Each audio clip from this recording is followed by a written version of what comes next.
नमस्कार मंडळी, सुनीता लवंडेज किचन मध्ये तुम्हा सर्वांचं खूप खूप स्वागत। आज आपण पालकामध्ये हरभरा डाळ घालून एक हेल्दी असा पदार्थ बनवत आहोत। या पदार्थामध्ये भरपूर प्रमाणात प्रोटीन आणि आयर्न असणार आहे, त्यामुळे हा पदार्थ खूप पौष्टिक होतो। तुम्ही जर माझ्यासारखे हेल्थ कॉन्शियस असाल आणि तुम्हालाही वेट लॉस करायचं असेल तर ही रेसिपी तुमच्यासाठी आहे। चला मग सुरुवात करूया। त्यासाठी इथे मी 1 वाटी हरभरा डाळ घेतली आहे। तर ही डाळ आपल्याला आधी स्वच्छ धुवून घ्यायची आहे। तर बघा 2-3 पाण्याने मी ही डाळ स्वच्छ धुवून घेतलेली आहे। तर ही डाळ आपल्याला भिजत घालायची आहे। त्यासाठी यामध्ये भरपूर पाणी घालून याला 1 ते 2 तास ठेवून द्यायचं। तर 2 तासानंतर बघू शकता डाळ आपली छान भिजलेली आहे। याचा लगेचच तुकडा पडतोय, याचाच अर्थ डाळ छान भिजली आहे। आता यातलं पाणी काढून टाकायचं आणि डाळ अशी चाळणीवर निथळत ठेवायची। तर ही डाळ आपल्याला वाटून घ्यायची आहे। त्यासाठी मिक्सरच्या भांड्यामध्ये ही काढून घ्यायची। डाळ काढून घेतल्यानंतर आता यामध्ये 3 हिरव्या मिरच्या तुम्ही तुमच्या आवडीनुसार कमी जास्त घाला। 1 आल्याचा तुकडा घालून याला जरा जाडसर वाटून घ्यायचं।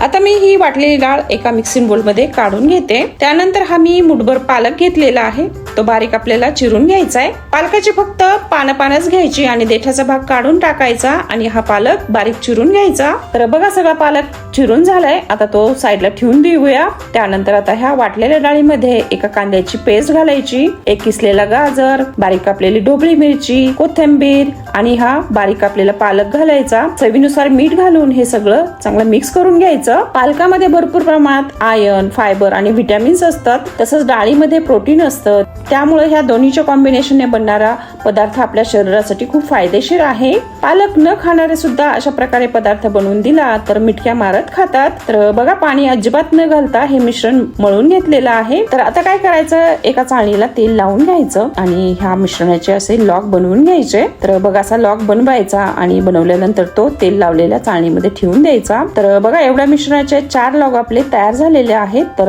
हे लॉग आपल्याला उकडून घ्यायचे आहेत। त्यासाठी कढईमध्ये मी आधीच पाणी गरम करायला ठेवलं होतं।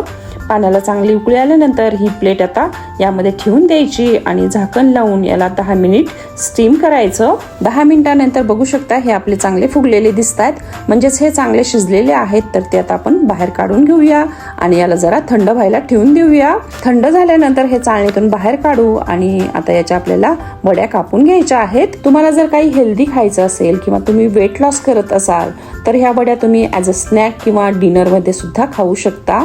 खूप हेल्दी आहेत ह्या वड्या।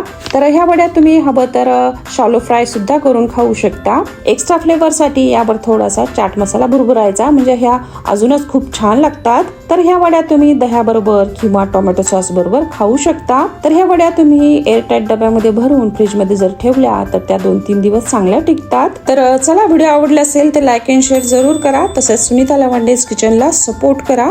धन्यवाद।